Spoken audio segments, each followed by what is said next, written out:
Bismillahirrahmanirrahim. Assalamualaikum warahmatullahi wabarakatuh. Podcast jarang mengucapkan terima kasih buat teman-teman yang mau menyimak kisah ini di sini ya. Sesuai di thumbnail, karya Omras. Dan sebelum kita masuk ke selengkapnya, mari kita berdoa dulu. A'udzu bikalimatillahi tammati min syarri. Bismillahirrahmanirrahim. Fil ardi wa fis sama' wa huwas samiul alim. Allahumma sholli ala sayyidina Muhammad sallallahu alaihi wasallam. Ini dia selengkapnya Penglarang Kawin Mayit, karya dari Omras.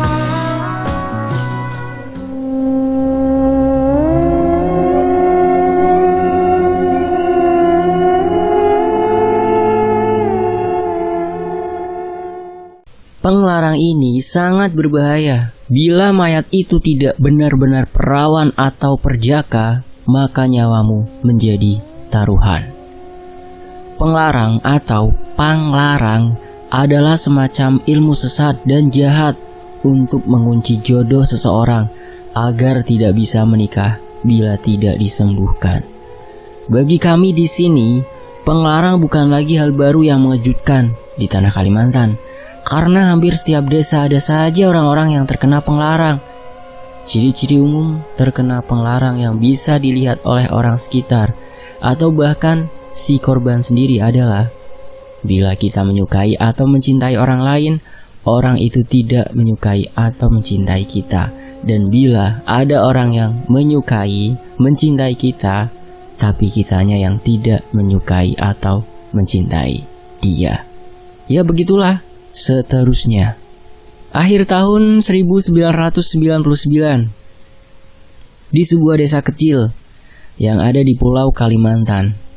Untuk detail tempat dan nama orangnya akan Omras ganti atau samarkan nih ya, sesuai keinginan narasumber. Saat itu sedang ramai-ramainya para warga Mangawah.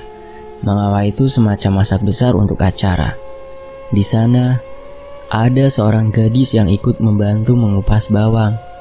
Dia berbaur bersama ibu-ibu yang juga sedang menguliti rempah-rempah seperti sereh atau serai, laos atau lengkuas, janar atau kunyit, tipakan atau jahe dan lain-lainnya. Seorang pemuda desa yang tengah membantu mengurah isi dandangan atau semacam panci besar nampak sekali melirik pada gadis manis tersebut. Hingga akhirnya tatapan mata mereka beradu, membuat si pemuda menjadi begitu salah tingkah. Menjelang maghrib, barulah bumbu-bumbu itu selesai dibuat.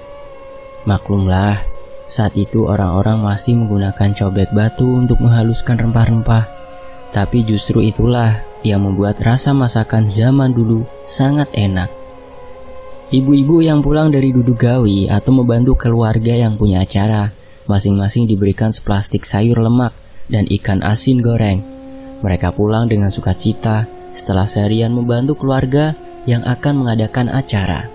Di sisi lain, "Mah, kita makan sama-sama ya," ujar Rahmi pada ibunya yang sedang membuat bakul dari rotan. "Kamu makan saja duluan, aku tidak lapar," jawab si ibu dengan nada yang sedikit ketus. Memang semenjak ayahnya Rahmi meninggal 1 tahun yang lalu, hubungan antara Rahmi dan sang ibu menjadi renggang. Apalagi ketika Rahmi menolak dijodohkan dengan Burhan, lelaki kaya raya di desa mereka yang mempunyai sawah luas, tanah berhektar-hektar, dan memiliki toko daging di pasar yang sehari-hari bahkan bisa menghabiskan 1-2 ekor sapi. Pasar itu terletak cukup jauh dari desa, dan Burhan adalah orang pertama yang memiliki perahu mesin terbesar di desanya untuk mengangkut sapi-sapi itu ke padang rumput yang ada di seberang desa mereka. Namun dengan mudahnya, Rahmi menolak pinangan laki-laki kaya raya itu dengan alasan bahwa ia tidak ingin dimadu. Rahmi masih ingat jelas perkataan ibunya sewaktu itu. "Lebih baik kau dimadu tapi bergelimang harta dibandingkan jadi istri satu-satunya tapi miskin melarat 7 turunan. Kelak kau akan menyesali keputusanmu itu, Rahmi." ujar ibunya dengan suara yang bergetar, menahan amarah yang hampir saja meledak tak terbendung. Beralih pada masa sekarang, Rahmi menghela nafas panjang. Ia sudah tak kaget lagi mendengar jawaban sang ibu. Ya sudah, kalau begitu nanti mama makan ya. Ini sayur dan lauknya. Rahmi taruh di atas meja. Gadis manis dengan kulit putih kuning dan rambut ikal mayang tersebut berjalan menuju kamarnya yang sudah tak memiliki pintu dan hanya dipasang bekas karung sebagai pengganti pintunya yang sudah rusak. Namun, isi kamarnya nampak bersih dan rapi. Beberapa tapih bermotif bunga-bunga atau sarung wanita nampak terlihat rapi di dalam lemari yang juga tak lagi berpintu. Dan di sana juga ada mesin jahit peninggalan ayahnya yang sering ia gunakan untuk menjahit kain menjadikannya sebuah pakaian. Malam itu sunyi, hening. Orang-orang yang biasanya ada berlalu lalang di jalan, malam itu tak kelihatan sama sekali. Rahmi melangkah menaiki tangga jamban. Ia rupanya baru saja selesai mandi dan masih mengenakan tapi sebatas dada. Saat ia berjalan melewati barisan pohon kelapa di tewang atau pinggiran sungai, terlihat ada seseorang yang berdiri di tengah kegelapan. Rahmi terperanjat. Hampir saja gayung yang ada di tempat sabun yang ia bawa terjatuh andai Rahmi tak segera menahannya. Maaf, aku sudah mengagetkanmu, ucap orang tersebut perlahan-lahan mulai berjalan ke arah Rahmi berdiri. Kau benar-benar mengagetkanku, ucap Rahmi ketika pemuda itu mendekatinya. Maaf, sebenarnya aku sudah sedari tadi ingin berbicara denganmu, ujar si pemuda yang masih menatap lekat pada Rahmi. Tatapannya begitu tajam, seakan menusuk sampai ke dalam, membuat Rahmi sedikit kikuk dan lebih memilih untuk mundur beberapa langkah. Perkenalkan, namaku Ados. Aku keponakannya Pak Zaidi. Pak Zaidi adalah orang yang akan membuat acara itu. Aku dari desa yang lumayan jauh dari sini, ujar pemuda tersebut seraya membungkukkan tubuhnya. Lalu kau di sini buat apa? Mau mandi? Tapi bukannya Pak Zaidi juga punya jamban? Begini, sebenarnya aku kemari karena ingin berkenalan denganmu. Maksudku ingin berteman denganmu. Bisakah? Maksudku bolehkah? Ujar pemuda yang mengaku bernama Ados itu yang salah tingkah. Iya, tapi tidak malam-malam seperti ini kan? Apalagi sekarang kau menungguku di saat aku baru selesai mandi.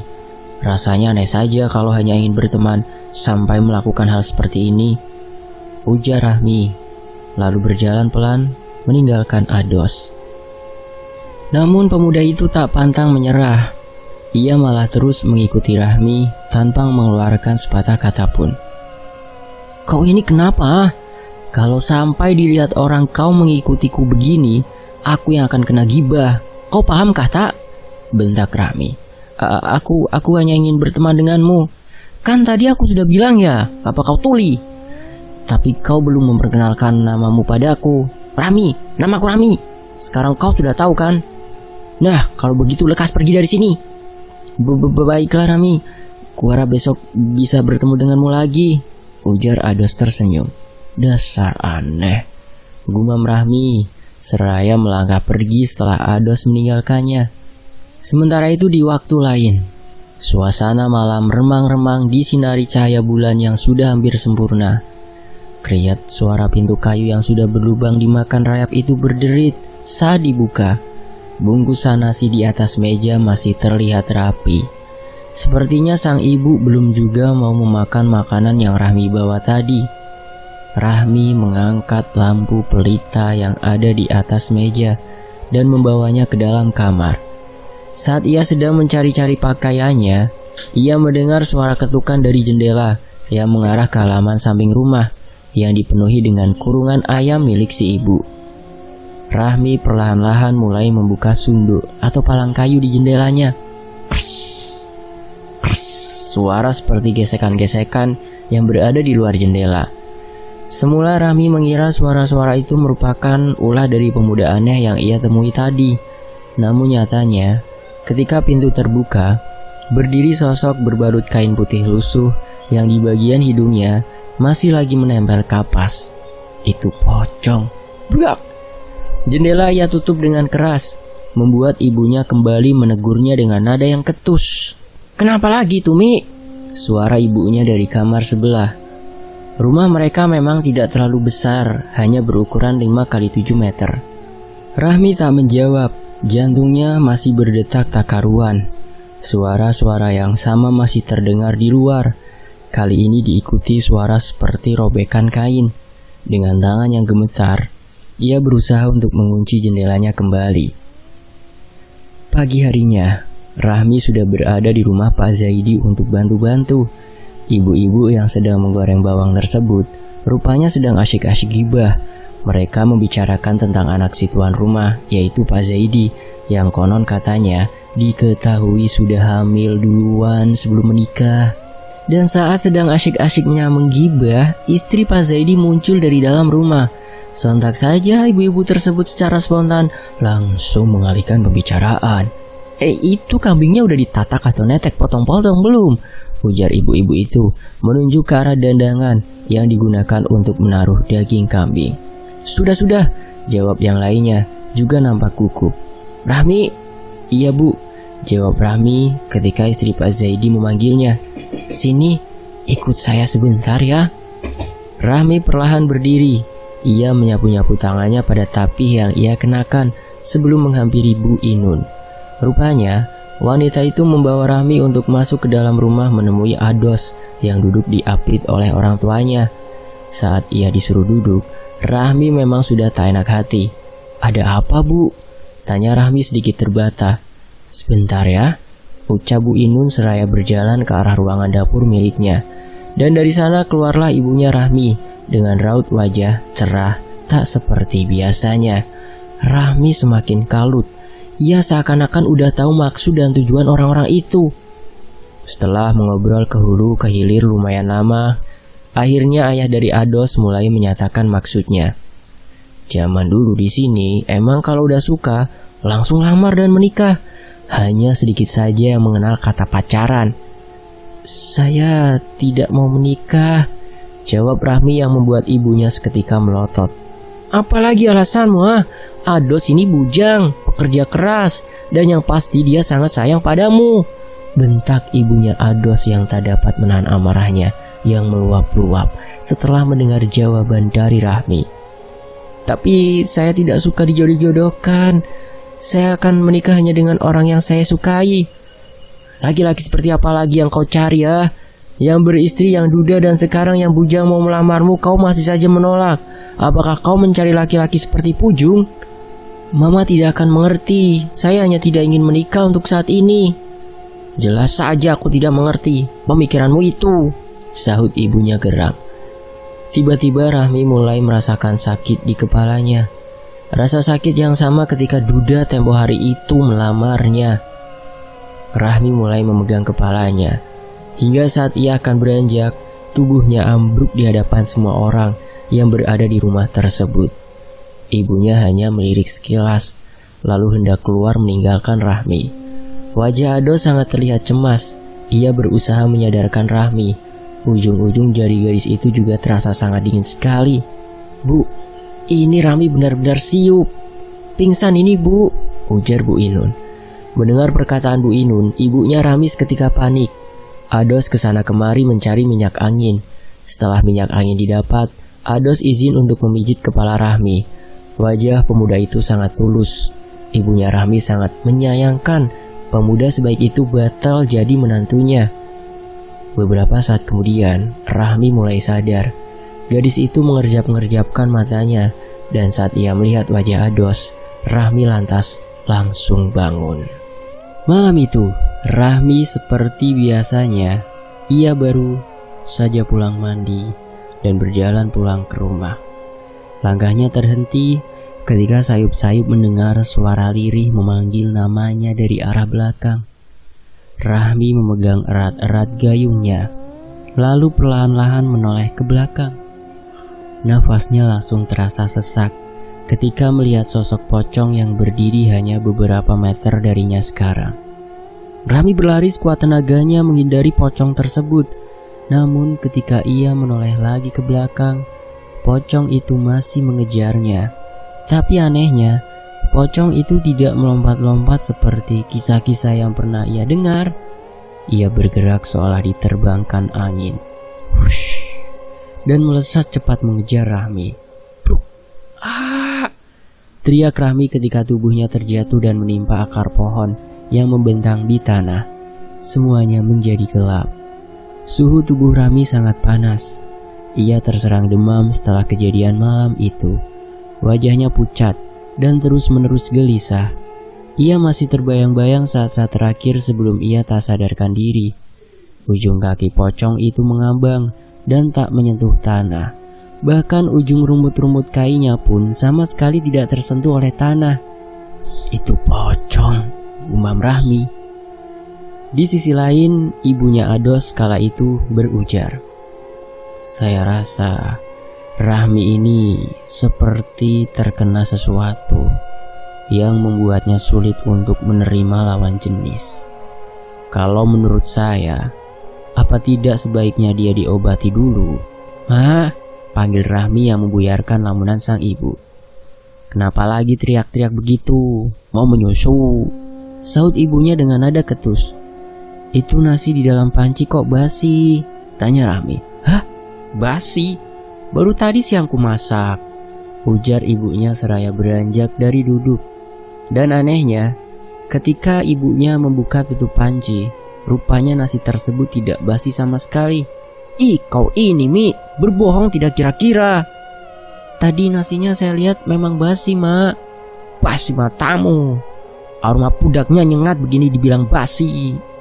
Dulu di sini orang-orang suka sekali nanak nasi dikasih daun pandan untuk menambah wangi nasinya nanti setelah masak.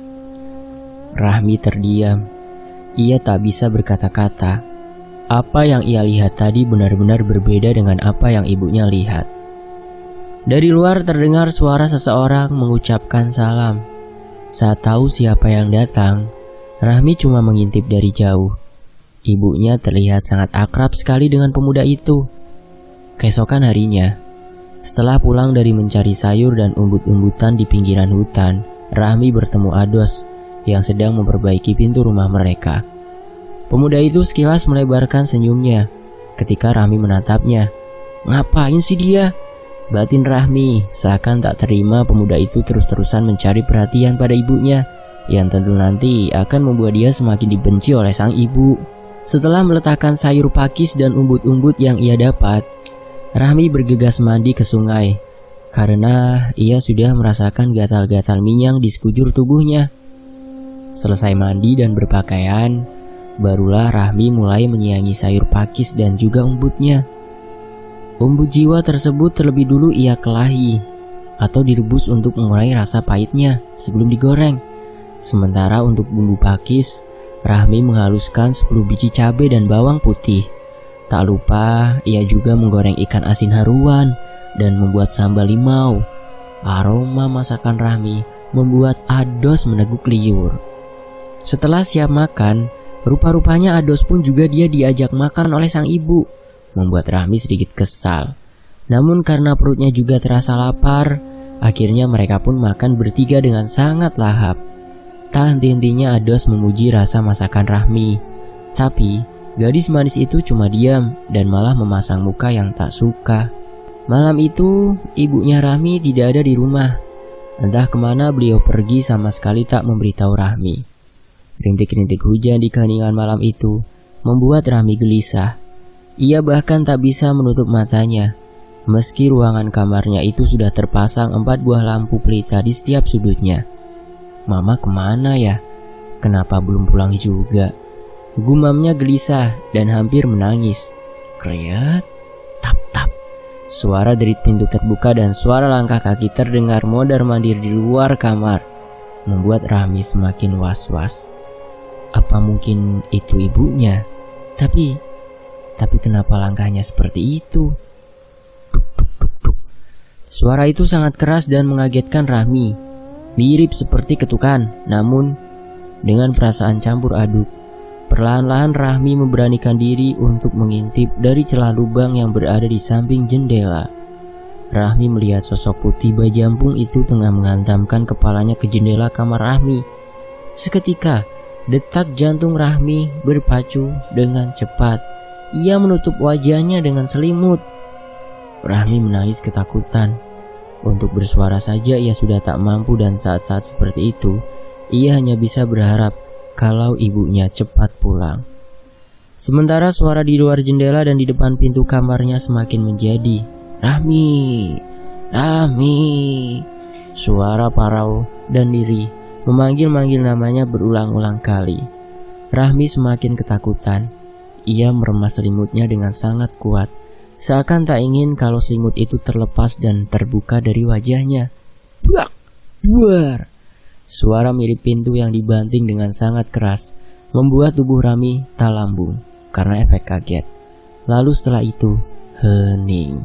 Sementara di tempat lain, ibunya Rahmi rupanya saat itu sedang berada di sebuah rumah lelaki tua dengan telinga yang cukup panjang, tidak seperti telinga orang pada umumnya. Lelaki itu mengisyaratkan pada laki-laki yang lebih muda untuk mendekat. Lalu kemudian mereka berdua berbicara dalam bahasa daerah yang tadi mengerti oleh ibunya Rahmi dan orang tua Ados. "Anak ibu terkena penglarang, tapi bukan penglarang seperti yang sering kita tahu. Ini lebih berbahaya dan sangat sulit disembuhkan," ujar lelaki tersebut, menerjemahkan bahasa daerah mereka ke bahasa ibunya Rahmi. Mendengar hal itu, ibunya Rahmi seketika menutup mulut dengan kedua telapak tangannya. Matanya mulai berkaca-kaca. Ibunya Ados segera menenangkan. "Lalu, apa ada cara untuk menghilangkan penglarang itu?" tanya ayah Ados. Sesaat kemudian laki-laki tua itu dan si laki-laki muda mulai berbicara lagi. Kali ini mereka berdua sepertinya sedang berdebat. Itu bisa-bisa diketahui dari intonasinya. "Maaf sebelumnya, kata ayah saya, bisa saja disembuhkan, tapi resikonya besar dan tingkat kegagalannya juga pun sangat tinggi," ujar si laki-laki muda itu. "Apa resikonya?" "Nyawa." Ayah Ados menatap kepada istrinya dan ibunya Rahmi secara bergantian. "Nyawa siapa?" tanya ibunya Rahmi kemudian. "Anak ibu, karena ini bukan sembarang penglarang dan sangat sulit untuk disembuhkan," ucap si lelaki muda kembali mengulang kata-katanya. "Ya Tuhan, separah itukah?" gumam ayah Ados. "Lalu bagaimana baiknya?" tanya ibu Ados pada ibunya Rahmi yang nampak masih sangat syok. "Aku tidak bisa membuat keputusan sekarang. Biarkan aku berpikir dulu, karena ini menyangkut nyawa anakku," ucapnya bergetar. Saat di perjalanan pulang, ibunya Rahmi terus memikirkan bagaimana sikapnya selama ini pada anak gadisnya itu.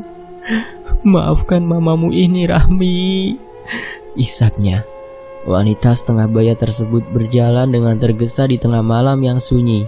Hanya suara jangkrik dan kodok yang masih terdengar saling bersaut-sautan satu sama lainnya. Tanah di sekitar jalanan terasa becek karena diguyur hujan. Dan rintik-rintik air hujan yang tadinya singgah di daunan mulai terusir ke tanah. Saat sampai di rumahnya, ibunya Rahmi lantas langsung masuk ke dalam kamar anak gadisnya itu. Dan terlihat Rahmi sedang berbaring dengan tubuh yang terbungkus selimut. "Rahmi!" Perlahan-lahan Rahmi membuka matanya. Ia kaget bercampur senang ketika sang ibu memeluknya untuk pertama kali setelah sekian lama tak saling berbaikan. "Mama kenapa?" "Mama minta maaf Rahmi, Mama sudah banyak salah padamu," ucap ibunya terisak. Mama tidak pernah salah sama saya. Saya memang pantas diperlakukan seperti itu karena saya anak yang durhaka, selalu membantah perkataan orang tua, tidak pernah menurut," kata Rahmi dengan suara serak. "Kita berobat ya nak, nanti kita berobat ya." "Berobat? Tapi saya tidak sakit apa-apa mah." Ibunya menarik nafas panjang. Ia diam saja. Nampaknya ia enggan untuk menceritakan apa yang terjadi pada Rahmi. 2 hari sudah setelah kepulangannya dari rumah lelaki tua itu. Namun ibunya Rahmi belum juga dapat memutuskan apa ia harus membawa Rahmi berobat dengan resiko nyawa tersebut atau membiarkan Rahmi perawan sampai ketua. Tentu itu adalah pilihan yang sangat sulit baginya. Kemudian terlintas ide yang ia rasa bisa menjadi jalan tengah untuk masalah tersebut, yaitu pelan-pelan membuat Rahmi menyukai Ados. Karena yang ia tahu, jika terkena pengelarang itu akan membuat si korban sulit menerima orang yang benar-benar tulus menyayanginya. Dan jika Rahmi bisa menerima cinta Ados, maka pengelarang itu mungkin saja secara otomatis akan menghilang. Itulah yang dipikirkan oleh ibunya Rahmi. Nah, mamamu ini sudah tua. Rasanya mama ingin sekali mempunyai menantu dan juga cucu, ucap ibunya Rahmi ketika sedang minta dicarikan uban pada Rahmi. Gadis manis itu hanya diam, tak menanggapi sama sekali. Rahmi, mama sayang kamu nak. Mama tidak ingin kalau sampai mati nanti tidak ada siapa-siapa yang menjagamu. Setidaknya kalau mama mati nanti, mama bisa tenang kalau kamu sudah punya keluarga sendiri. Rahmi menghela nafas panjang. Ia menatap ayam-ayam yang tengah asyik mengais makanan dari daun-daun yang menutupi remah-remah dedak. Saya belum menemukan orang yang tepat, Ma. Ados itu pemuda yang baik, rajin, dan sayang sekali sama kamu, Mi. Cobalah kau bukalah sedikit hatimu untuk menerimanya. Setidaknya sebagai teman, agar kau tahu lebih jauh tentang kepribadian anak itu. Mendengar kata-kata itu, Rahmi terdiam. Matanya masih liar menatap ayam-ayam yang berada di tanah. Tapi ia benar-benar menerima nasihat dari ibunya. Dan saat Ados datang ke rumahnya, Rahmi menyambut pemuda itu dengan sedikit lebih baik dari hari-hari sebelumnya. Tentu Ados yang merasa kalau Rahmi sudah mulai membuka hati untuk dirinya menjadi sangat senang sekali. Semakin hari kedekatan keduanya menjadi semakin akrab. Bahkan tak segan-segan Ados juga pelan-pelan mulai merenovasi rumah Rahmi. Niat baik pemuda itu sempat ditolak baik-baik oleh Rahmi. Namun Ados tetap bersikeras kalau itu murni keinginannya menolong sebagai sahabat, bukan karena mengharapkan imbalan atau sejenisnya. Itulah yang membuat Rahmi tidak bisa menolak. Dan selama merenovasi rumah itu, kedekatan keduanya semakin terasa. Sekilas jika melihat mereka, orang-orang pasti berpikir kalau keduanya adalah pasangan suami istri yang sangat bahagia. Namun nyatanya tidak seperti itu. Senyuman di wajah Rahmi akan menghilang dikala malam mulai menjelang. Karena semakin lama, sosok pocong itu malah semakin sering menampakkan wujudnya yang sangat menyeramkan itu pada Rahmi. Bahkan pernah suatu malam ia terbangun dengan tubuh yang tidak bisa digerakkan. Di samping tempat tidurnya berdiri sosok pocong itu lagi, membuat Rahmi menangis dalam ketidakberdayaannya. Untung saja ada seekor kucing yang tengah mengejar tikus dan tak sengaja mencakar kaki Rahma, dan itulah yang membuatnya bisa tersadar dari gangguan tersebut. Kau tahu, sejak hari itu aku seringkali diganggu sosok pocong. Aku selalu mendengar suaranya memanggil lirih namaku, dan aku merasa kalau pocong itu selalu mengikutiku kemanapun aku pergi. Cerita Rahmi pada Ados yang duduk di atas potongan kayu api yang sudah dijemur. Kau percaya tidak kalau seseorang yang sangat menginginkan kita, tapi kita menolaknya, dia akan dendam, bahkan bisa mengunci jodoh kita, dan itu disebut penglarang. Maksudmu? Tanya Rahmi tak mengerti. Intinya, aku rasa ada yang dendam padamu dan mengunci jodohmu agar kau menjadi perawan tua. Apa iya? Tapi aku tidak terlalu yakin dengan hal itu.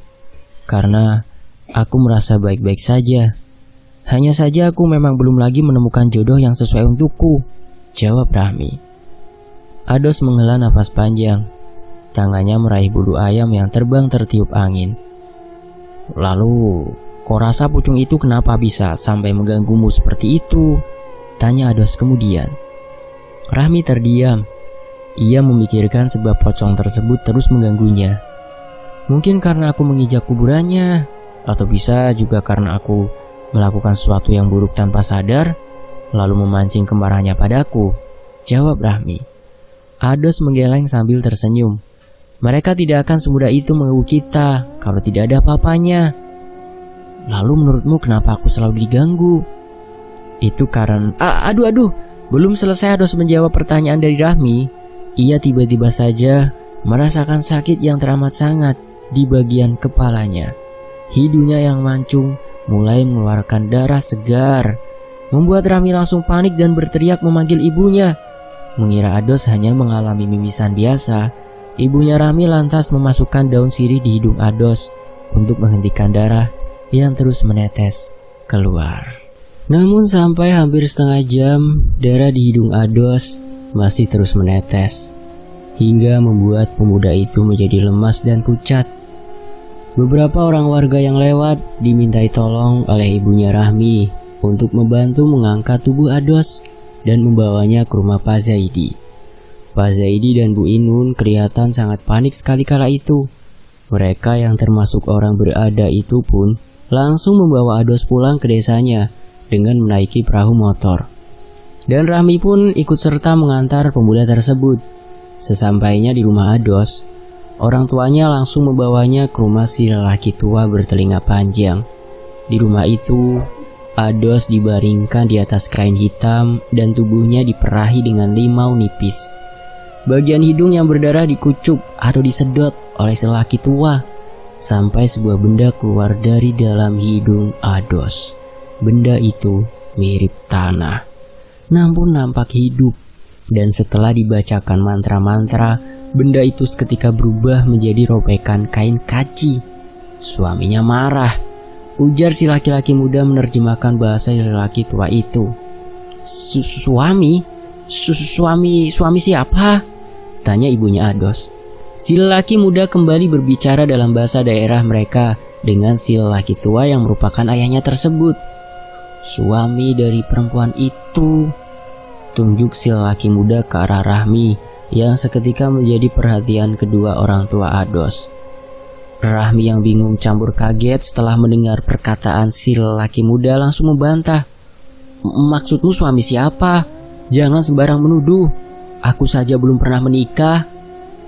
Secara nyata kau memang belum menikah, tapi secara gaib kau sudah mempunyai suami.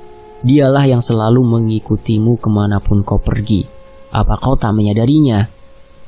Rahmi terdiam. Dia mengerjap-ngerjapkan matanya. Ia masih belum mengerti perkataan si lelaki tersebut. Singkatnya saja ya, kau terkena penglarang kawin mayit. Kau sudah dinikahkan oleh seseorang dengan mayit. Seseorang yang menyimpan dendam padamu. Dan sejak saat itu dimulai, kau tak bisa bila disukai ataupun menyukai orang. Kalaupun ada yang memaksa menyukai atau kau sukai orang itu akan diganggu oleh suamimu. Dan mungkin saja selama ini kau sudah pernah melihat wujud dari suamimu itu kan? Sosok berbalut kain putih atau yang biasa disebut pocong. Rahmi tertegun seakan tak percaya. Tapi bila ia pikir-pikir lagi, perkataan orang itu memang benar adanya. Selama ini bila ada yang ingin melamarnya, pasti ia akan melihat penampakan pocong yang menyeramkan.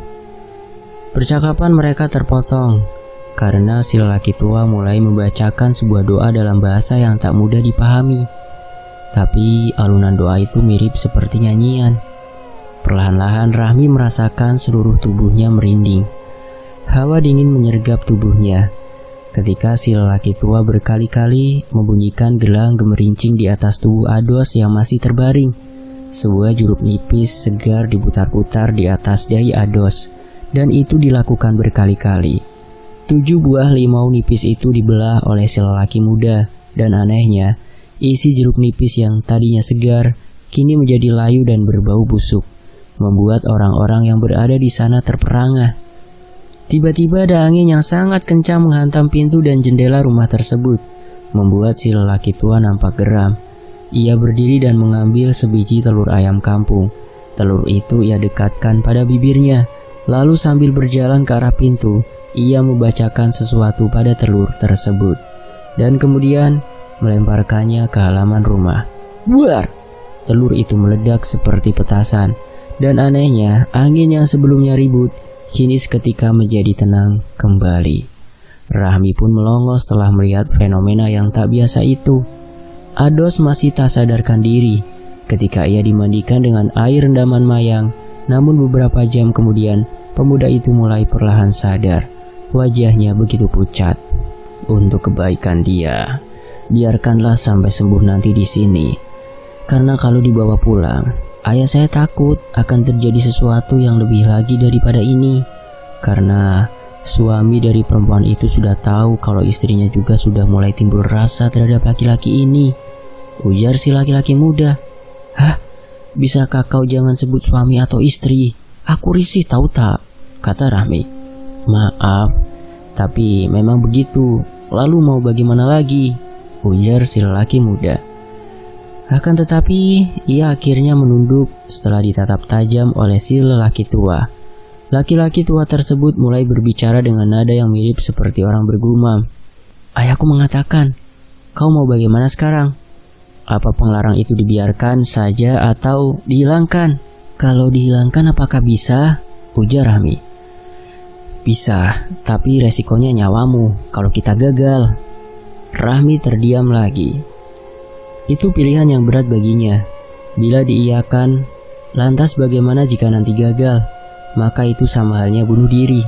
Tapi kalau ia tak mencoba, berarti dia rela sampai ketua, tak akan pernah bisa memberikan menantu ataupun cucu pada ibunya. Rahmi menarik nafas panjang. Lalu dengan mantap ia memutuskan untuk mencoba menghilangkan penglarang tersebut. Karena banyak hal yang membuatnya harus mencoba itu, terutama ibunya. Setelah orang tua Ados pulang, Rahmi diajak untuk mencari daun sawang di pekuburan oleh si laki-laki muda. Di sana mereka bercerita tentang banyak hal. Kalau misalkan nanti gagal, berarti aku akan mati? Tanya Rahmi lirih. Jangan terlalu memikirkan kemungkinan terburuknya. Daun sawang itu dibawa pulang lalu diletakkan di bawah-bawah pintu dan jendela. Kain kaci atau kain kafan sudah dipersiapkan terbuka di atas lantai, beserta dengan bunga-bunga khas pemakaman. Itu kain kafan untuk apa? Tanya Rahmi. Untukmu, jawab laki-laki muda itu. Berarti aku pasti mati? Ujar Rahmi setengah menjerit. Shh, diam pelan-pelan. Nanti ayahku marah. Kain kafan itu akan digunakan untuk membungkusmu, agar kamu bisa bertemu dengan Maksudmu pocong itu? Ujar si laki-laki muda yang tak diketahui namanya tersebut. Hah? Aku tidak mau kalau harus bertemu dengan hantu itu lagi. Melihatnya saja membuatku sakit dan demam, ujar Rahmi. Kau ini, kalau sampai ayahku mendengar ucapanmu itu, sah-sah saja, dia pasti tidak akan membantumu. Tapi aku tidak mau bertemu sosok itu lagi. Dan bukannya kita ingin menghilangkan penglarang itu, yang berarti dia akan pernah lagi membuatku melihat pocong itu. Belum sempat menjelaskan lebih rinci, si lelaki muda sudah dipanggil oleh ayahnya. Rupanya ia disuruh untuk memberikan ramuan penambah darah pada Ados.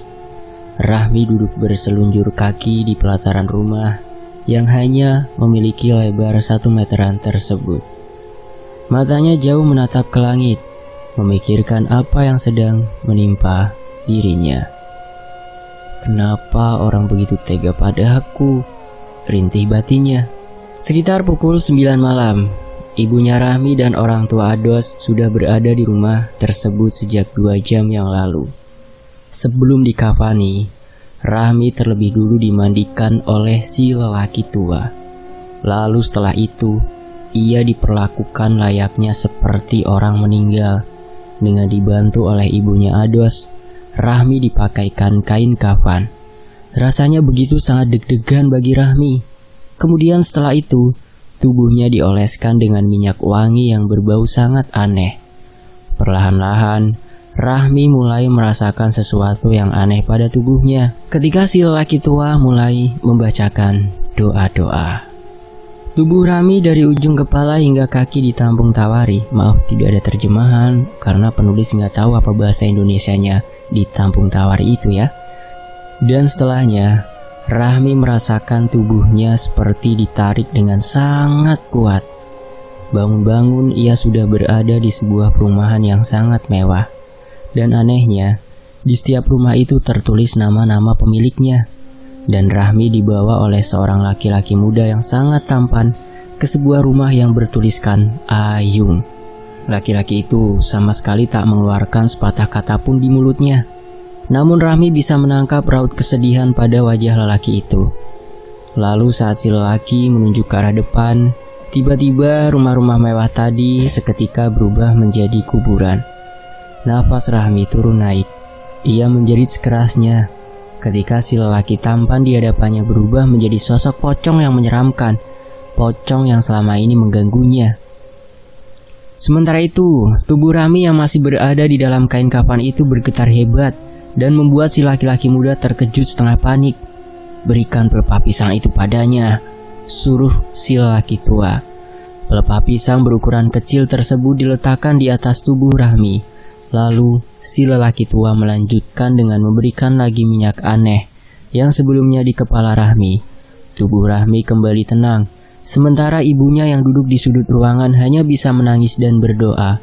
Si lelaki tua membisikkan sesuatu di dekat telinga Rahmi, lalu kembali menampung tawari tubuh Rahmi. Cukup lama setelah itu Rahmi tak juga kunjung siuman. Meski sudah beberapa kali dipanggil namanya, suasana menegang. Angin kencang yang menghantam atap rumah tersebut menimbulkan suara yang sangat gaduh. Api perapian yang digunakan untuk membakar gaharu tiba-tiba mati begitu saja. Saat pintu rumah terbuka dengan sangat keras, terlihat sosok pocong tengah melayang-layang di depan pintu, membuat si lelaki muda menundukkan kepalanya. Sebuah pelepah pisang diambil oleh si lelaki tua dan beberapa kali dipukulkan ke lantai sampai hancur. Dan anehnya, pocong itu akhirnya menghilang. Rahmi batuk setelah diberikan air dari dalam kupak waluh, tempat minum yang terbuat dari labu yang dikeringkan sesudah isi buahnya dikeluarkan.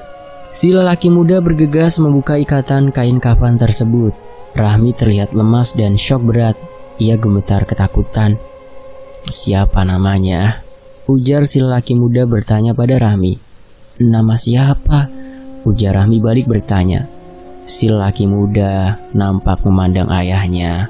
Mereka kembali berbicara dalam bahasa daerah yang tak dimengerti. Setelah keadaan Rahmi sudah mulai tenang, barulah ia kembali menanyakan tentang nama si pocong yang merupakan suami gaib dari Rahmi. "Ayung, aku melihat nama itu di rumahnya." "Ayung," gumam si lelaki tua mengulang kembali nama yang diucapkan oleh Rahmi. Pagi harinya, hari itu keadaan Ados sudah lumayan membaik. Meski ia masih merasakan lemas di sekujur tubuhnya, ayahku bilang kalau dia mengetahui pemuda itu karena dulu dia pernah berobat di sini, ujar si lelaki muda. "Tapi bukannya ini sudah berakhir? Aku sudah terbebas dari penglarang itu kan?" tanya si Rahmi. Si lelaki muda menggeleng pelan. "Belum. Tadi malam itu hanya awalnya saja.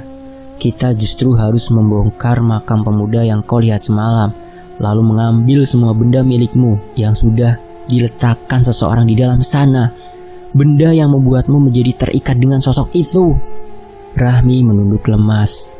Ia kira semuanya sudah berakhir, tapi nyatanya proses itu baru saja dimulai. "Tapi kita akan lebih mudah, karena ayahku tahu siapa pemuda itu. Kita hanya perlu membongkar kuburannya saja," lanjut si laki-laki muda. Hari itu, si laki-laki tua berangkat seorang diri, entah mau kemana. Dan saat pulang, ia membawa kabar yang kurang mengenakan. Rupa-rupanya, di daerah pemakaman si pemuda yang bernama Ayung tersebut, ada orang yang baru saja meninggal, dan mereka tidak bisa langsung membongkar kuburan milik Ayung ketika ada yang baru dikuburkan di sekitarnya. Entah karena apa. Dan mereka harus menunggu setidaknya sampai 3 hari. Dan selama itu pula lah Rahmi harus dikurung di dalam rumah itu. Singkatnya, 3 hari pun berlalu. Malam itu dengan dibantu oleh ayahnya Ados, mereka bertiga berangkat menuju kuburan di mana jasad Ayung dimakamkan. Rintik-rintik hujan membuat suasana malam itu menjadi lebih dingin dari biasanya. Mereka berdua mulai menggali. Sementara si lelaki tua dengan santainya duduk di salah satu pohon tumbang yang ada di tengah pemakaman. Ketika patinya sudah terasa, mereka berdua lantas memanggil si lelaki tua. Dan ketika dibuka, nampak posisi tulang belulang Ayung sudah berpindah. Dan di sampingnya ada sebuah buntalan pocong kecil yang ketika dibuka berisi celana dalam, rambut dan juga gambar yang merupakan milik Rahmi. Si lelaki tua menyuruh si lelaki muda untuk mengembalikan posisi tulang belulang tersebut, lalu kemudian segera menutup kuburannya kembali. Setelah mereka selesai dengan tugasnya, si lelaki tua lantas membakar semua barang-barang tersebut dan kemudian menyiramkan air di atas pusara makam Ayung. Api yang membakar benda-benda itu menjadi sangat besar, padahal saat itu sedang gerimis.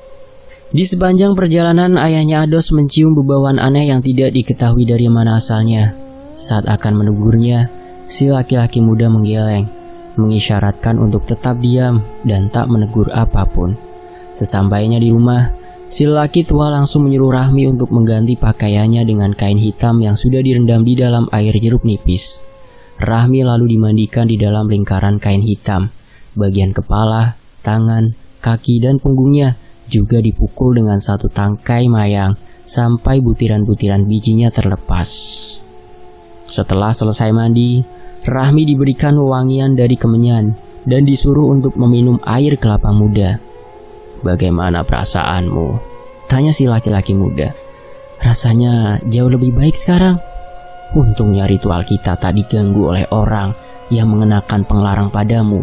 Kalau tidak, aku tidak bisa bayangkan apa yang akan terjadi padamu," ujar si lelaki muda. "Ini kau makan selama 7 hari berturut-turut, dan di setiap kau memakannya, hakikatkan terlebih dulu," lanjutnya, seraya memberikan sesuatu yang mirip seperti buah, namun hitam seperti arang, dan baunya sangat tidak nyaman sekali. 7 hari telah berlalu, keadaan sudah jauh lebih baik. Kini Rahmi tak pernah lagi melihat penampakan-penampakan pocong di sekitarnya, dan keadaan Ados juga semakin baik, dan rencananya bulan depan mereka akan dinikahkan. Konon Ayung adalah seorang pemuda desa yang berwajah tampan dan berperawakan bagus. Dia juga pekerja keras dan sangat disayang oleh orang tuanya. Namun, nasib tak selamanya bagus. Ayung terserang sebuah penyakit yang perlahan mulai menggerogoti tubuhnya, hingga membuatnya menjadi sangat kurus sebagai tengkorak hidup. Ia juga pernah berobat pada si lelaki tua, namun karena sakitnya itu bukan dari gangguan, santet, dan lain-lain, si lelaki tua tak bisa menolongnya. Dan pada saat itu rumah sakit berada sangat jauh dari desa tersebut, hingga lama tak terdengar lagi kabarnya, dan ternyata Ayung sudah meninggal. Dan kemudian mayatnya dimanfaatkan untuk hal-hal yang tidak baik, karena memang semasa hidupnya, Ayung dikenal tak pernah dekat dengan perempuan manapun. "Memangnya kenapa harus mayat orang yang belum kawin?" tanya Rahmi. "Penglarang ini sangat berbahaya. Bila mayat itu tidak benar-benar perawan atau perjaka, maka nyawamu menjadi taruhan," ujar si lelaki muda, menerjemahkan bahasa ayahnya. Rahmi menghela nafas panjang. Ia tak menyangka ada orang yang senekat itu untuk membuatnya menjadi perawan tua. Sungguh kejam. 2 bulan setelah kejadian itu, Rahmi dan Ados akan segera dinikahkan, dan kedua belah pihak keluarga masing-masing pun sudah memutuskan tanggal dan bulannya. Dengan perasaan bahagia, mereka berdua mendatangi rumah si lelaki tua untuk mengundang mereka berdua ke acara pernikahannya. Namun sesuatu tak disangka rupanya telah terjadi. Si lelaki tua meninggal sebulan setelah mengobati Rahmi. Menurut penuturan si lelaki muda, itu karena ia diserang secara gaib oleh dukun yang melakukan ritual penglarang kawin mayit tersebut. Dan karena kurangnya kehati-hatian, atau mungkin karena sudah ajalnya, beliau meninggal dengan keadaan yang cukup tragis. Di sini tidak diceritakan bagaimana keadaan si lelaki tua itu saat meninggal. Dan kisah ini selesai. Terima kasih untuk Om Ras, dan tentunya makasih ya buat teman-teman yang udah mau menyimak kisah ini di sini. Oh ya, mampir dong ke channel Cadangan Admin. Itu di layar akhir ada, tinggal dipilih ya salah satunya itu. Tinggal disentuh saja, nanti akan langsung masuk ke channel Cadangan Admin. Saya pamit ya. Wassalamualaikum warahmatullahi wabarakatuh. Sampai jumpa di kisah lainnya.